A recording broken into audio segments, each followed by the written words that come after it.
So I want to extend a very warm welcome to all of you to the Sustainable Places event series at the Bartlett Faculty of Built Environment. I'm Professor Preeti Parikh. I'm the Acting Director at the Bartlett School of Sustainable Construction, and I'll be chairing this event. So Sustainable Places is the new monthly online event series led by the Bartlett, where we invite thought leaders in the built environment to explore all aspects of climate change, the climate crisis, and how it intersects with the built environment, looking at sustainability, green design, adaptation of cities, housing. And today, you've joined the June event of the series, Sustainable Places, preparing for the COP28 summit. This session is captioned live by a human being. If you wish to view the caption on a separate web browser, please click on the link in the chat box. And how are we going to run the session today? So we're going to have presentations for the first 20 minutes or so, just to set the big picture and kind of context for us, followed by a discussion and question and answer. I would encourage you to submit your questions to the panel at any point during the session by clicking on the Q&A function. So in the Sustainable Places event today, we'll explore how cross-sector collaboration can help tackle climate and ecological disaster, and which are the key areas centered in the built environment, but around the built environment sector, which we should consider as we prepare for COP28, this year's Global United Nations Climate Summit. We'll also share our experiences of attending COP26, COP27, and how the loss and damage funds in particular, as agreed at COP27, has the potential to influence and inspire action in the built environment. We'll also once again reinforce and reflect on the importance of cross-disciplinary collaboration, so how we all need to join forces in tackling the climate crisis and explore how we can collectively inform and shape global debates and decisions in COP28 in UAE to create a just and sustainable future for all. And I'm thrilled that we have the speakers we have today. I've been in awe of their kind of work, of their contributions in the field of climate action. The first speaker I'd like to welcome and introduce is Professor Mark Maslin, who is a professor of Earth System Science at the Department of Geography at UCL and the Natural History Museum of Denmark. And he's an excellent science communicator, and he's done huge amount of work in the field to influence climate action for years. And the second speaker I'm thrilled to introduce is Dr. Simon Chin-Yee, who is a lecturer in the Department of Political Sciences at the UCL. And Simon, I believe you're actually dialing in live from Bonn, where in the midst of conversations on climate action. So I'm hoping that you can give us some insights fresh off the press. But with this, I would like to now hand over to our first speaker, Professor Mark Maslin. Thank you very much, Preeti. And if I would say if Fatima could stop sharing the slides so I could share mine, that would be fantastic. So I'm going to try to give you a bit of insight into the COP process and where we've got to in the last few COPs. And I have to say, I love this cartoon, and I always use this cartoon because, of course, we all suffered under COVID, and we were all thinking about how to flatten the curve, how to reduce excess deaths. But what I was amazed about was that we were always still concerned about the future and climate change and the much bigger wave of impacts that are going to happen because of that. So if we look at the actual UN agreement, the Paris Agreement of 2015, basically said 196 countries said we will cut global emissions of carbon dioxide to net zero during the 21st century. So firstly, what is net zero? Well, that is the idea that you can reduce your emissions as quickly as possible to almost zero. But we also know that there are some emissions that we'll never be able to get rid of. And therefore, what we can do is counter those by absorbing carbon from the atmosphere through reforestation, through direct air capture, and things like rewilding. And I love the UN's comment on this. Achieving this will require a complete transformation of energy generation, industry, the built environment, and personal behaviors. Yeah, so basically everything has to change. So to give you the idea of the challenge that we face, the red line is the historic CO2 emissions combining fossil fuel, industry, and land use. And as you can see, we're right at the top of this curve. And if we wish to keep temperatures to 1.5 degrees, we're currently at 1.2 degrees, then what we need to do is reduce emissions to net zero globally by 2050.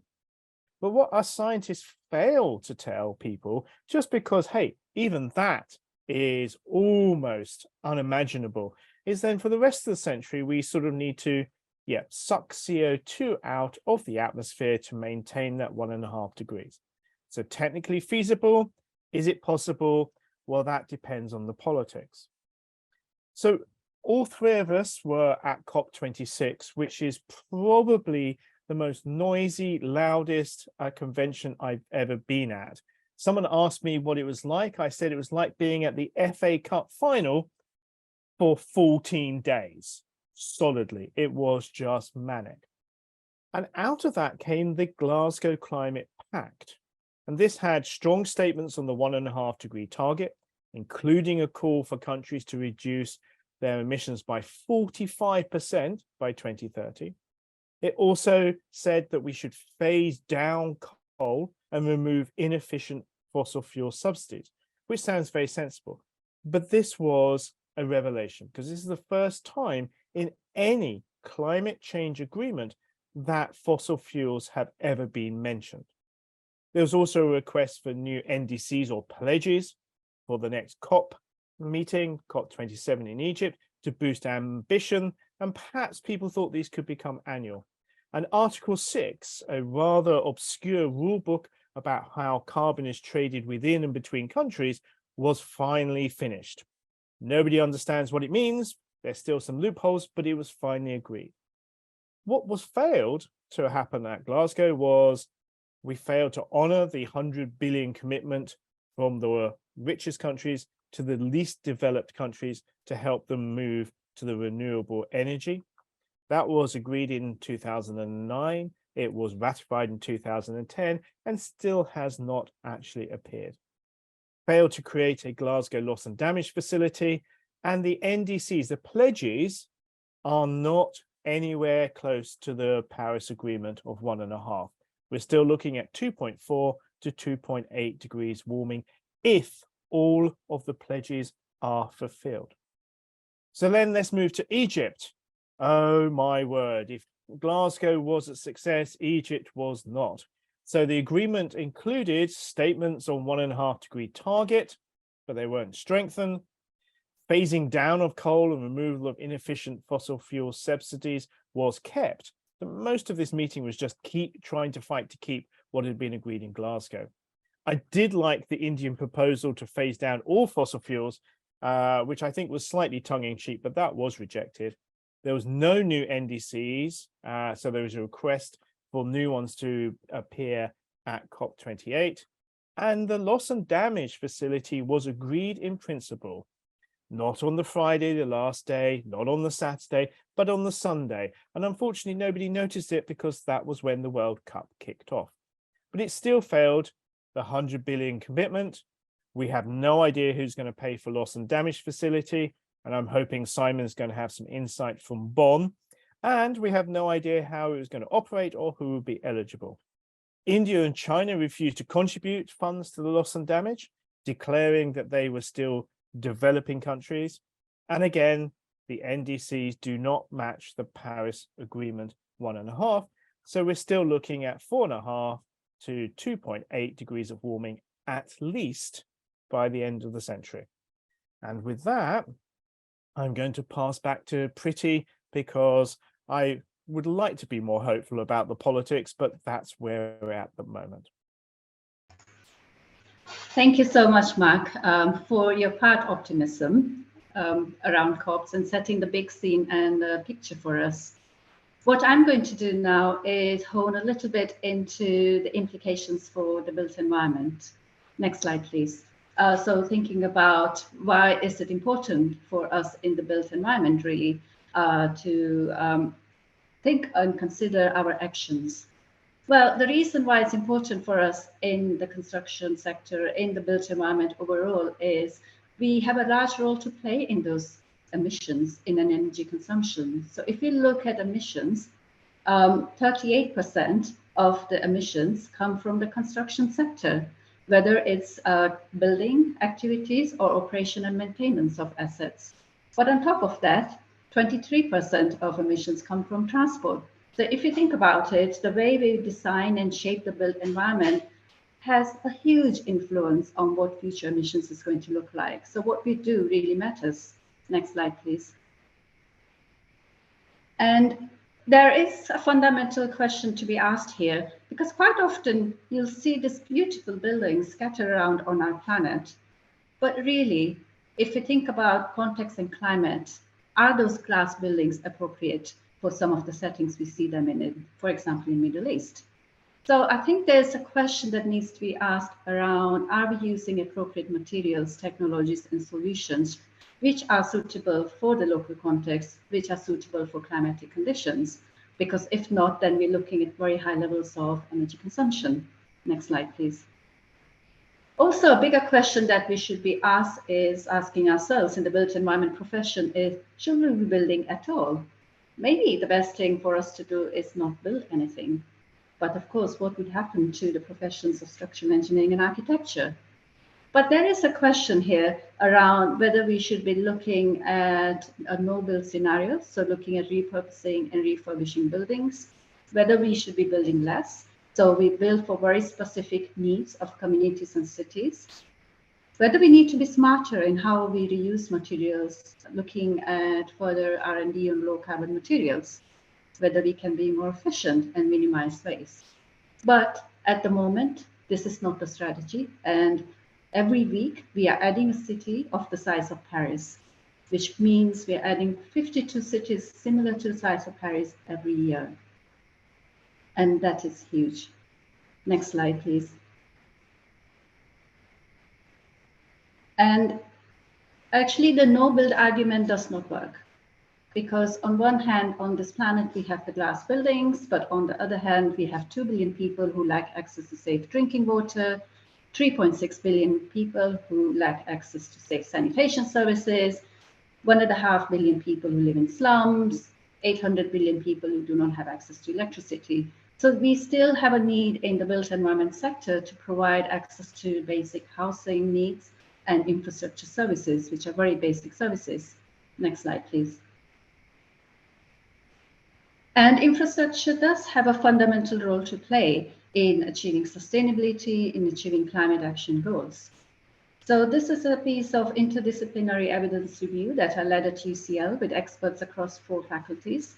And we found that investment in sanitation, so good sanitation, safe sanitation, benefits 130 out of 169 SDG targets and all 17 goals.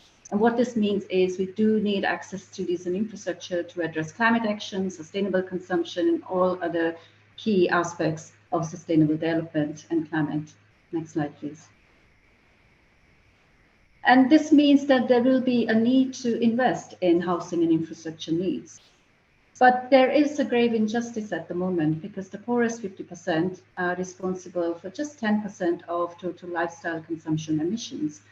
And those kind of are the 50% of populations which are most vulnerable to climate change, i.e. they are the most likely ones to suffer from flooding, for example. They bear the burden of climate change. They have poor infrastructure and housing stock. So in a way, there is a grave injustice that the low emitters suffer the most and benefit the least from interventions in built environment. Next slide, please. So this begs the question of investment. So in COP27, loss and damage funds was both a success and failure. A success because in setting it up, there are potential opportunities now for leveraging finance in housing and infrastructure, but it's still a potential. But a failure, and it's a failure as well because what was not clear is the ownership of this, who contributes, how to attribute loss and damage. Within the built environment, there's the debate of fossil fuels and whether they're being phasing out and phasing down. The adaptation of cities in the future is going to be really key. So adaptation of current cities, but also how we plan our future cities. So how are we going to plan the 52 Paris cities that are coming up every year? And thinking about how we future-proof infrastructure for urbanization and climate change. And this will require huge financial streams of investment, which is why I remain slightly hopeful that the loss and damage funds might address this challenge. But with this, I'm going to hand over to Simon, who will tell us more about insights from Bonn and loss and damage funds. Thank you.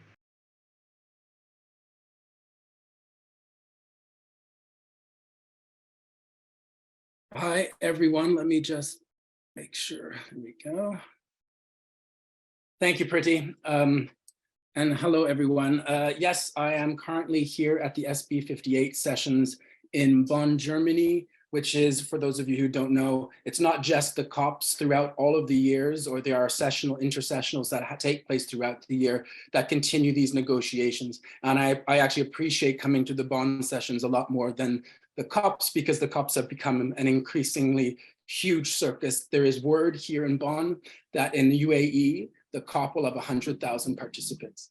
I desperately hope not, because 50,000 last year in Egypt was already too many.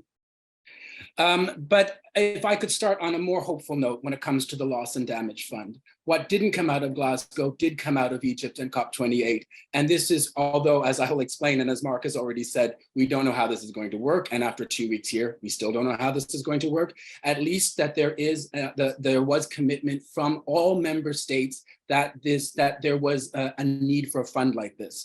And that is really hard in a situation when we're talking about these multilateral agreements or funds, because in the UNFCCC space, it is consensus that is this deciding factor on where the final text will lie. That means 196 countries have to agree on something, which often means a race to the bottom. But we came up with a loss and damage mechanism, or at least the promise of one. One thing I will stress, because it's been rearing its head here in these negotiations, as it has been for the past 30 years, and since the global climate regime began, is this north-south divide in the negotiations themselves, looking at industrialized countries on one hand who have emitted the majority of emissions, and on the other hand, you have the most vulnerable, the small island developing states, the African countries that are least responsible but are most vulnerable to climate change. The other mechanism that I'll bring in here, because it's, again, for 30 years, the common but differentiated responsibility is a tool that is used by developing countries to argue that industrialized countries need to act, but it is still and very strongly being used by countries like India, like China. But here, the understanding here is that these countries, especially developing countries, they're still needing to develop their economies, right? It's not just about tackling climate change, it's about building their economies. So this is where a divergence can happen. And actually, I like that I just use that word divergence, because I've been following the IMO draft text agreements, which again, everything has been pushed to COP28. Nothing was agreed on in the 2 weeks under this text, because on one hand, you had Japan and you had the US, who were steadfast against the word divergence. And when it was suggested that the word different be used, the US kind of went, okay, we'll use the word different. And Japan said, no, we want the paragraph taken out altogether. So on the one hand, you have two countries, and on the other hand, you have all of the other countries that are against this discussion over one word. But I would say, and I didn't even change my slides, and I would say that one thing I will stress here is that there is hope here. There's a lot of countries working together. It's not just about the big negotiations, although those are really important. It's about understanding the country's national action plans, and countries, especially developing countries, are really trying to pull this together. But it's also by bilateral corridor meetings that are taking place throughout and across these negotiations themselves. So what is a loss and damage fund? So we, as in Priti, Mark, and I, look at loss and damage as going beyond adaptation, or I hope that's what we mean by this, meaning that the negative impacts of climate change that could have been avoided had the right mitigation or adaptation measures been put in place. The UNFCCC really has a broad definition of loss and damage that includes any harms that are a result of anthropogenic climate change, which include both slow onset events like desertification or extreme weather events like cyclones. But while we're building resilience and adaptation policy to minimize the impacts of climate change that are both crucial in establishing loss and damage, both crucial and to establish, loss and damage refers to the situation where this was not effective enough. Thereby, they have to build resilience. So a fund like this could provide for damages to a community attributed to climate change, even be used to counter some of these damages themselves in building resilience in the future. So a couple of things I will just examples, if you will, and in the Q&A, please ask me for more examples. I've been talking to many countries here, and so there's lots of things that a loss and damage fund could answer. I was with the Comoros the other day. They explained that Cyclone Kenneth, which hit them a couple of years ago, was absolutely devastating. They'd had cyclones before, but not to this scale and devastation. A loss and damage fund could answer that. Papua New Guinea explained to me that because their island chain is on the Pacific rim of fire, that they're really susceptible to earthquakes. So, and because they're an energy poor country, they want to build green hydrogen energy facilities, but that could be absolutely destroyed if an earthquake was to take place. In Grenada, tourism industry was completely devastated, with 90+% of their infrastructure being damaged or destroyed during Hurricane Maria. Now, this is something that a loss and damage fund could take place, because it's not that there's a destruction and devastation today. This will then last and take an economy a decade to recover at least. So there's just a few examples because I'm running out of time here. So just to go, I can have lots more examples if you want. So just to understand what a fund on loss and damage could look like. Well, we don't know yet, right? It's being negotiated this week. And as I said at the beginning, there's so much stalling and obstruction here, as always, at these negotiations, that we're not sure. When we left Egypt, the fund was agreed upon. Okay, but who's going to contribute to it? Who can even draw from it? Who's going to be eligible, for example? How is this going to be distributed? And we have to keep in mind that the fund, as of today, is empty. So just keeping that in mind. So, but how will this work? So some of the discussions that we've been taking place, and I'll wrap up in 30 seconds, Priti, here at COP, are looking at the idea that relief of a fund on loss and damage needs to be immediate. You need to have a 24-hour turnaround in order for a country to access funding for loss and damage if a cyclone, if a natural disaster like this hits. But can we also potentially be predictive, for example, as opposed to always reactive? If we can predict those communities that are most vulnerable, like Vanuatu, Barbuda, Bangladesh, all of these communities that are going to be constantly hit, if we can know that, then we can put perhaps resilience packages in place that can address those extreme weather events, but also a mechanism within the loss and damage fund that could answer slow onset definitions. So to sum up here, they need to make sure that there's a fund that is fully operational, meaning that it has money to answer the problems. It's accessible. There's so much red tape here for countries that can't even access the funds when they're there to be effective. So they're able to provide financial support in a timely fashion. And most importantly, that it actually reaches the most vulnerable in the country. And I'll just end on this very embarrassing slide of us all at COP28, because this is what interdisciplinary work does look like. And keep your eye out. Priti, Mark, myself, and others are writing a paper on loss and damage as we speak. Thank you, Priti. Thank you so much, Simon, for very carefully setting out the loss and damage funds and what it might or might not do. And it feels like in our panel, we have a combination of optimism and pessimism here, which probably strikes the right balance for us. And with this, I'm going to take a couple of questions. I would encourage everyone to post their questions in the Q&A box. The first question for us really starts with carbon market and industrial emissions. So the question is, to make a transition, it is crucial to make a bold statement about the starting point and related incentives related to industrial emitter. Do you have any insights about it, especially from the carbon market perspective? with this one, could I start with Mark? Okay, thank you, Priti. So the carbon markets are both formal and informal. So we have a large number of formal trading schemes, such as the European Emissions Trading Scheme. There's also one in China, which is about the same size. And those are very formal, they are regulated, and therefore industry has to actually do a cap and trade approach. There are other ones in the States and elsewhere around the world. So those are very well understood. And actually the control there is how quickly do you ratchet down the actual limits and how much do you actually charge? Again, what was interesting, the ETS didn't quite work because the actual price of carbon plummeted, except in the UK, they had actually set a floor that the actual price could not go below a certain amount. And that's how over the last 10 years, coal has actually been eradicated almost completely from the UK energy system. So that's the formal. The informal, of course, we have then, of course, offsets and the whole wild west of carbon offsets. Now, a lot of people disagree with offsets and say that we should get rid of them.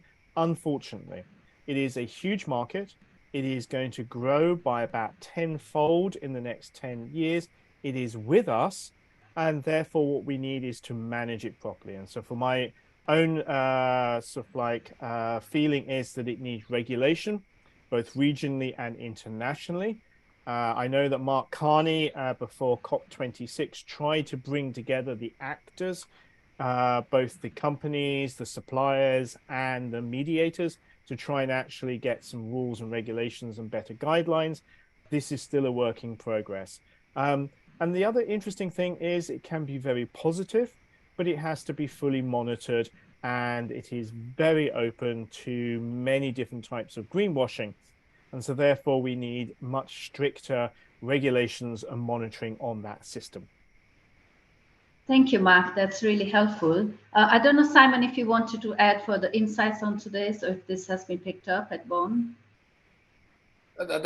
Mark answered that really well. I'll give an example, though. I guess if you're thinking of what kind of industries need to take place, if you're looking at the shipping industry, for example, that I work in, it's all well and good that to make these pledges, but they need to be practical, and you need to have industry on board if that they're going to be effective, right? So maybe more importantly that you want government, but what you want government there because you want government to create the policy that the industry that needs to take onto account that they can green the environment. But just keeping in mind, especially with developing global South countries, it's not simply about greening an industry. Wouldn't that be great? It's about growing their economies, right? These are economic incentives for the countries, which I think the question was around incentives.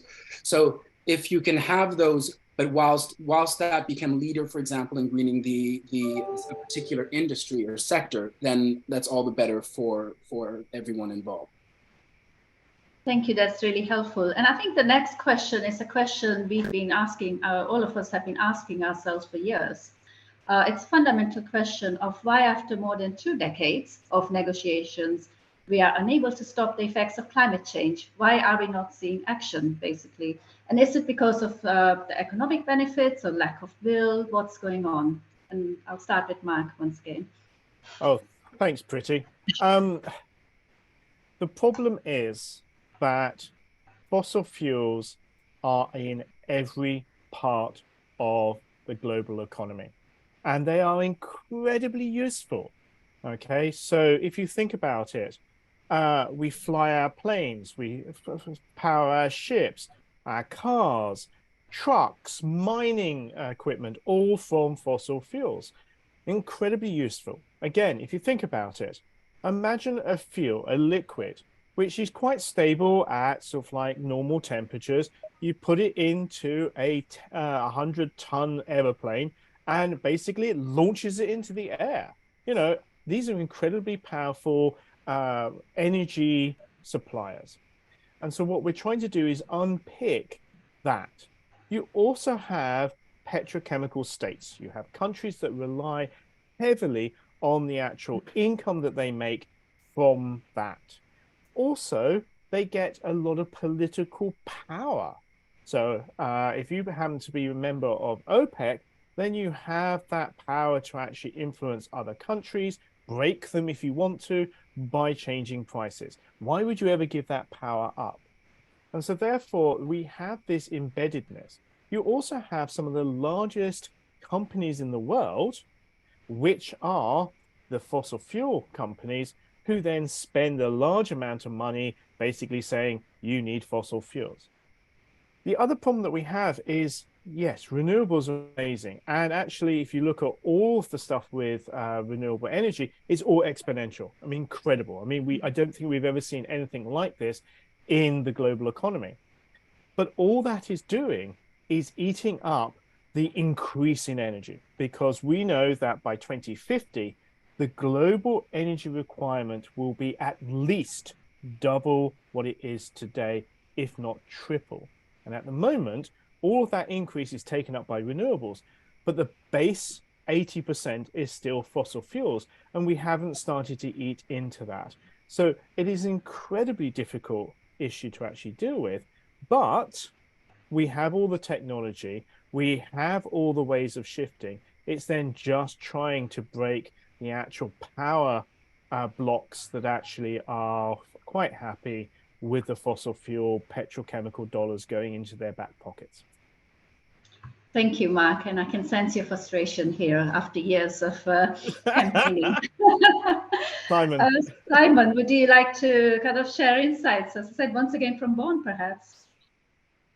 Well, not from here, but I mean, what I think we've seen, what I would just add on to what Mark said is that governments haven't taken this climate change crisis as a crisis. They're not treating it as a crisis, right? We've heard this before, and unfortunately this didn't happen, but when COVID-19 broke out and governments took a crisis, and we saw how they could flip it on their head and address with varying degrees of success a global crisis. If they treated the climate change crisis like that, we might have had answers. I wouldn't, and to this question here, it's not 20 years, it's over 30 years now that we've been talking about this.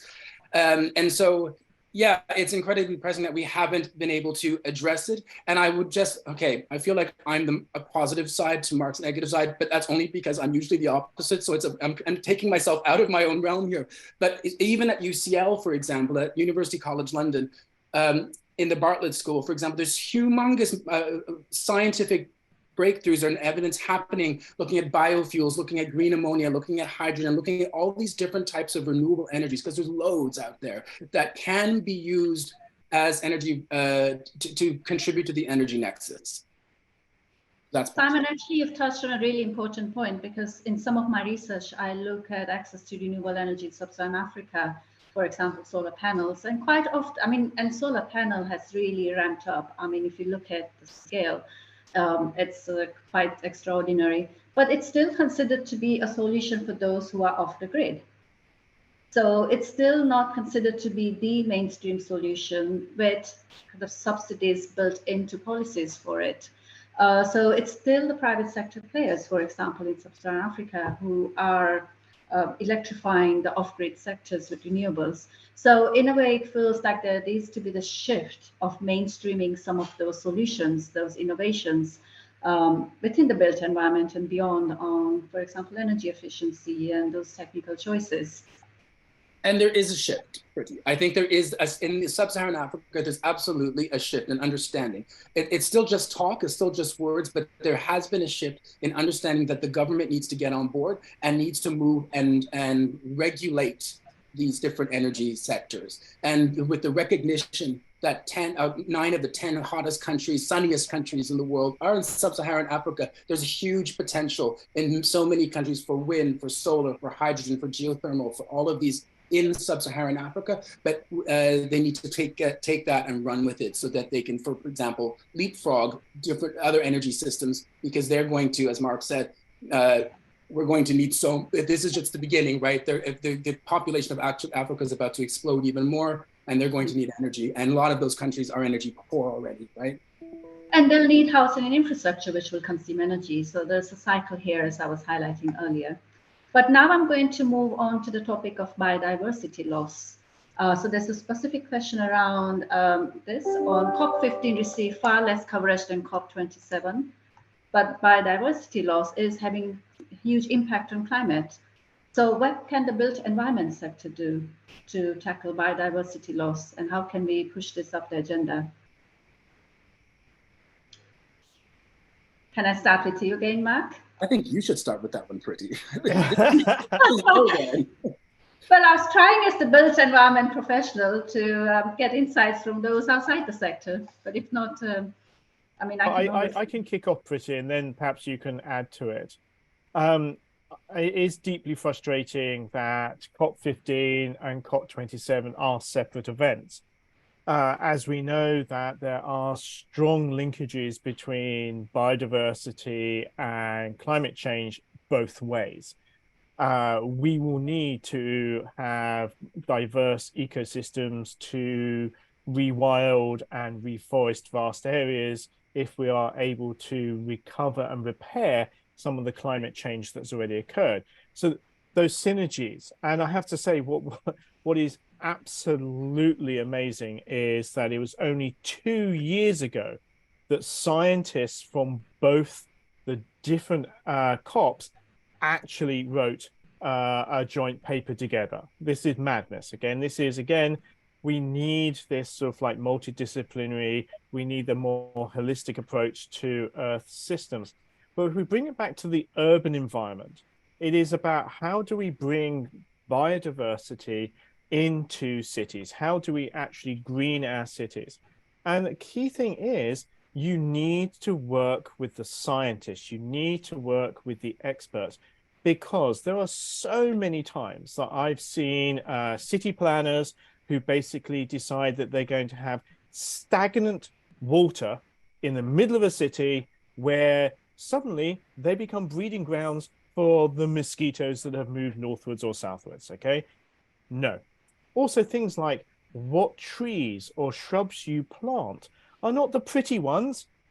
They are the ones that are not going to exacerbate people's sort of like respiratory problems, providing sort of like hay fever, etc. So you actually have to really think about what greenness, what biodiversity is healthy and supportive for humans who have to live with it.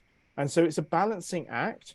We know that greening cities makes people mental health more resilient, more sort of like enjoying life and things like that. So lots of positives, but you've got to do it right. And the only way to do that is actually talk to the experts.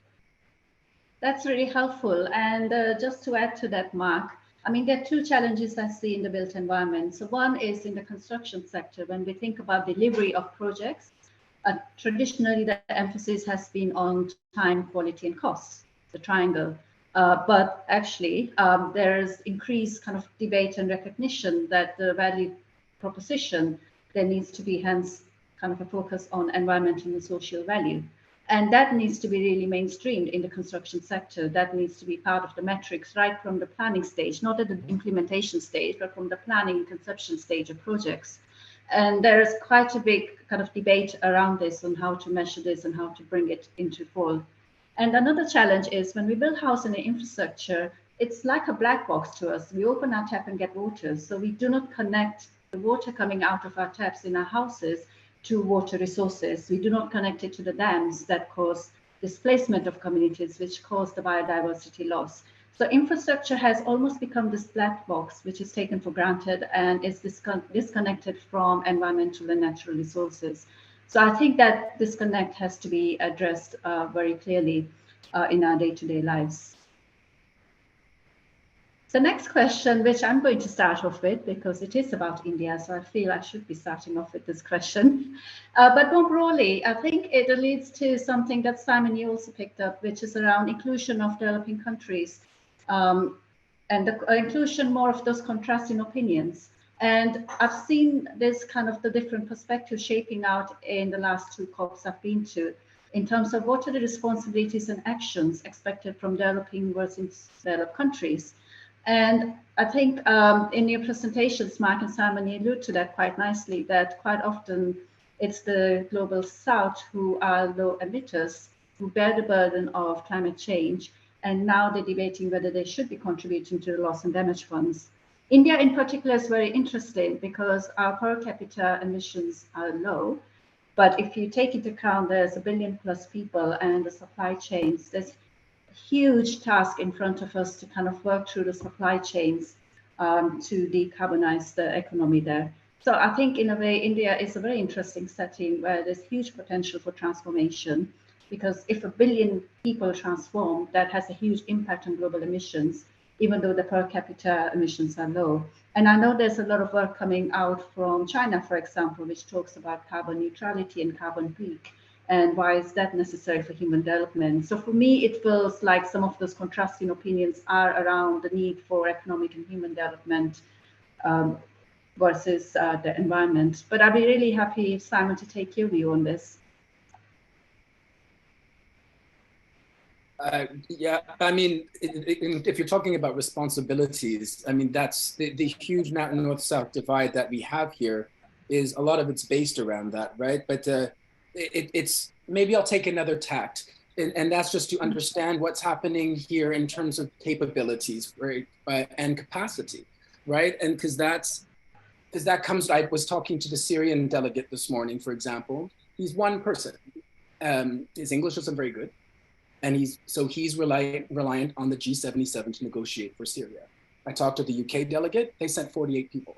You know, so this is the. I mean, and there's all kinds of other problems that I'm not even going to bring up within this comparison. But the idea being that there are the capacity for certain countries to even follow the different work streams. That's really incomprehensible for anyone who's not been to these negotiations to understand that what is happening in that space. We have the Glasgow Dialogue, we have the Global Stocktake, we have the Loss and Damage Fund being negotiated, we have CBD. There's so many things that are happening simultaneously that force a country, let's say a country like Papua New Guinea, I think have 5 delegates. There's still only 5 people. I was in touch with all of them, and they're like, this person's doing loss and damage. One person, you know, as opposed to another country that is being able to send and rotate people. For example, at the very last minutes of COP27, I witnessed this, but this was literally other civil society groups were going and waking up countries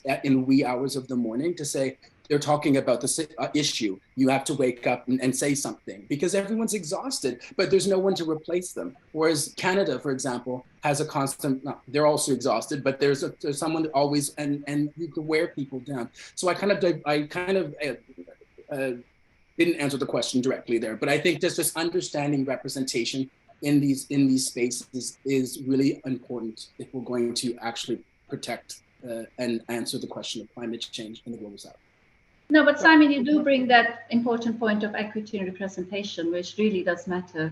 And that links nicely to the next question, which is posed by a colleague of mine who was at COP as well, Effie, who talks about diversity in climate change, because we talk about countries and we assume a country is a single unit, but it's not. Even within nations, we have different types of capabilities and resources and culture, different priorities within subgroups. So how can we bring kind of those diverse voices and diversity together with the climate change agenda? I'm thinking of who to turn to first here. Well, I mean, I think that's a really unfair question because it's a huge question.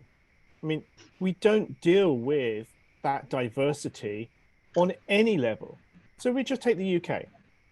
We are the 6th richest country in the world, but we have extreme poverty. We have people working 2 jobs a day and still having to go to food banks. So we don't deal with diversity when it comes to social issues. But then suddenly, oh, we're talking about climate change. Oh, of course we have to have diversity. Look, if we can't get it right at individual levels when we're dealing with fundamentals of actually just feeding people, then I think it's a step far to then say, academics, how are we going to get this diversity? Now, that's a very negative view. But I think what's important is we are seeing those different voices. I know that, Simon, there isn't representation, okay? But we are seeing that there are indigenous groups who are working together.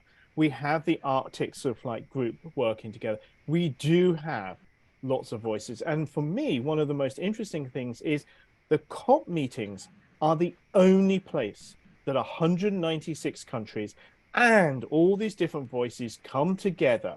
Now, they're not fair, it's not equal, but they actually are there. You don't have that at the G8, you don't have that at the G20.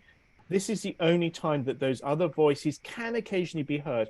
And I have to say, the Paris Agreement was a huge success for the small island nations, the least developed countries, who were then under that basically supported by blocs like the EU. That was a success for a diverse set of views. But no, it's a huge question and an unanswerable one. No, thank you, Mark. I mean, I agree. It's a huge question and a lot to consider, especially in the built environment where there is already a lot of injustice and inequity in access to resources and how the built environment is shaped and who takes those decisions in planning and delivering. Poor people don't build skyscrapers. No, and they're not part of the decision-making process as well. Sorry, Simon, I ranted. Your turn. No, I was actually going to put another question to which I think all three of us can tackle, which is quite fundamental because it's thinking about what UCL and what universities can do to drive change within the international climate policy space. So I was going to start with Simon with this one. Great. Okay, that's why I'm here. No, but I think that's a really fundamental and very important question. And what one of the things and one of the reasons I'm here and talking to these countries is to understand their capacity. What we can do at UCL and other institutions like ours, think tank experts, is also contribute to that, to their capacity. Once we understand what they need and we can understand how we can then support those countries, this is exactly what I'm trying to do, part of what I'm trying to do in my work. And that is, and we've been approached by UN agencies to say, okay, Angola's over here, they really want to put together an action plan. They don't have the capacity. They're asking the IMO for funding for help. The IMO that's the International Maritime Organization, turns to UCL, to us, and say, do you have capacity to bring on Angola? No, we don't, but are we? Yes, we will. You know, this is, so there's a limit, but there's absolutely space and crucial space for experts and academics to be part of that discussion. That I know, I have people in there that they're representing, they're not from the actual country, but they're representing the Marshall Islands, for example. And they are doing that as an academic and as a scientist. And I've seen this happen time and time again. Mark. So what can we do? Defend the science, make sure that people understand that the science is non-negotiable. It is not a democracy. You cannot believe or disbelieve science, okay? We need to be active on social media to basically provide the evidence that people need to make proper policies. We are also there to defend those who can't defend themselves, as Simon's doing. Add our ability to provide the voices and amplify voices so we do have that diversity. That's what we do at UCL. And I just wanted to add to that from the built environment perspective, to think about, do we need to build at all? If we do, how do we build? What type of materials do we use? What type of innovations we can use? So really thinking hard about our actions and the implication of those actions, because when we build something, there is an energy consumption trend, there are emissions arising out of it. Really thinking about what are we doing in the profession of the built environment, because as you saw today, that has a huge impact. And also acknowledging that future cities may need to be different from our current cities. So I think really been thinking creative in future-proofing our cities.